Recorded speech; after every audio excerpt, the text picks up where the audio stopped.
The scientific evidence supporting mammography in reducing breast cancer death rates is solid. I'd like to share just a few comments about the society's position on this. Over 100 years ago, it was hypothesized by a French physician that breast cancer began as a single focus, gradually began to spread, went through the lymphatic channels into the vascular channels, resulting in the death of the person.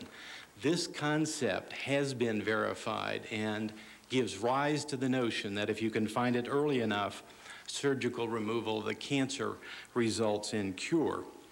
It was not until the 1950s, however, that we began to find mammography able to detect early breast cancer. And this gave rise in the 60s, actually, to the HIP study in New York City, which was the first large-scale randomized trial with 62,000 women randomized to mammography and clinical breast exam versus usual care. The result of that study, after follow-up, was a 30% reduction in death rate in breast cancers in the study group compared to the control group. Before moving on, I'd like to discuss with a little bit of evidence about the data on size and stage of cancer. If you find early disease, no lymph node involvement, no disseminated disease, 5-year survival of breast cancer in America is 97%. In contrast, if you find breast cancer when it's already demonstrated spread, 79% of those women will die in that first 5 years. Our goal is survival, and the scientific evidence has repeatedly demonstrated that screening can help achieve this goal. Following the HIP study, the American Cancer Society and the National Cancer Institute launched a major nationwide demonstration project, the BCDDTP, in which at 10 centers, 280,000 women were screened from 1973 to 1980. And comparing the results of those individuals to the results of the population revealed a substantial reduction in mortality. Subsequent to those trials, there have been studies in Great Britain, in Sweden, and in Canada. Almost all of those studies, except the Canadian studies, have demonstrated a statistically significant reduction in mortality. The Cochrane Group, as you know, has recently criticized these studies. We find their analysis flawed. We don't agree with the fact that those studies had substantial imbalances within them. And in fact, the Cornell Group pointed out in the Malmo study that Senator Harkin referred to, that if you just followed the people longer, there was a significant reduction in mortality, and the Cochrane Group did not even acknowledge that second report. We believe that mammography is not a perfect test. It has flaws. It is an interim effort to help control breast cancer, and as we progress, and we applaud Dr. von Eschenbach's scientific studies, and we are funding scientific studies into finding the answers as to how to prevent cancer, how to block it from occurring, and if it occurs, how to cure it, and it will only be then that we'll get the final control.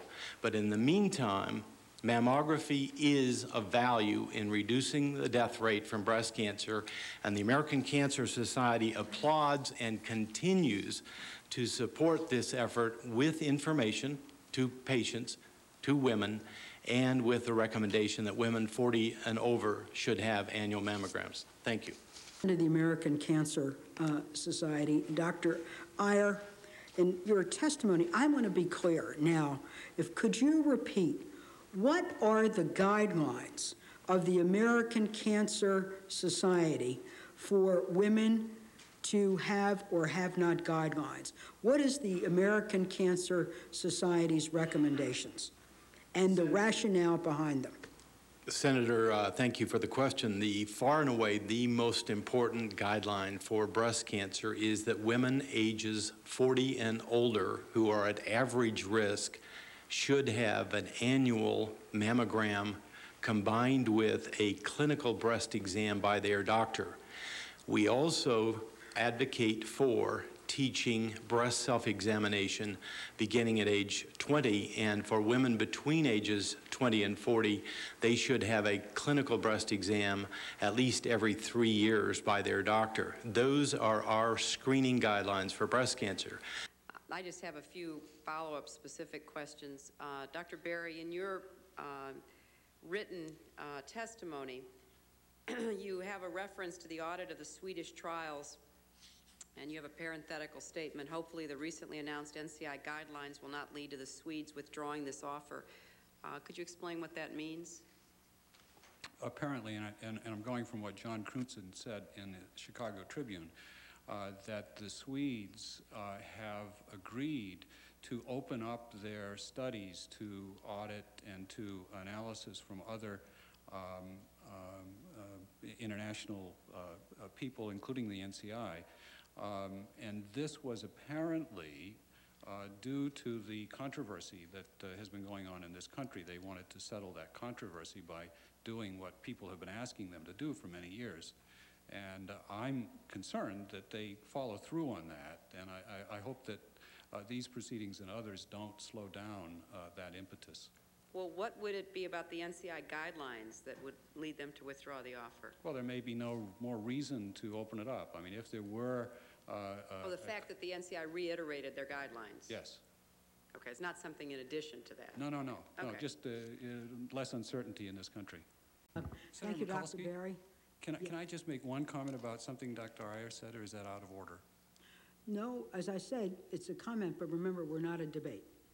Oh, okay, it's an occupational hazard that I have, that I complain about people that look at particular aspects of data that make a point that they want to make and ignore other aspects. Dr. Iyer pointed to the Cornell study that addressed the Malmo trial and points out that if you look between years 8 and 11, you get a benefit for screening.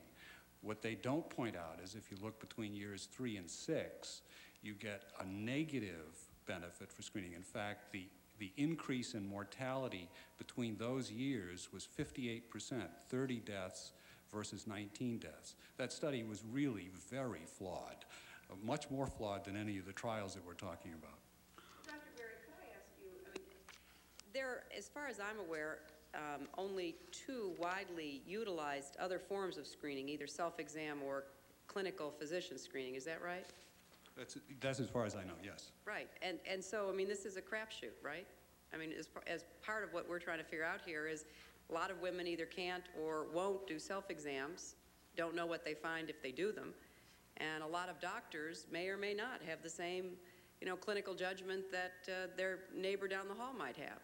So, I mean, in each of these instances with respect to screening, we're comparing, it seems to me, imperfect methods across the board.